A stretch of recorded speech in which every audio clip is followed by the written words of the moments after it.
Good afternoon, teacher and classmates. I'm going to talk about some health problems that are currently living by the pandemic or COVID-19. The first health problem is obesity. Obesity occurs because where there is an addiction to technology. The person gets used to being in a single place where the person studies, eats, sleeps, and works or studies.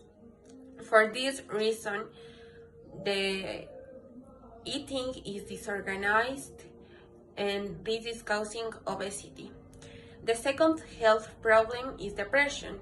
Depression is also caused by an addiction to technology too, but one more cause is because the people were very used to go out at all times, but now we can't do that.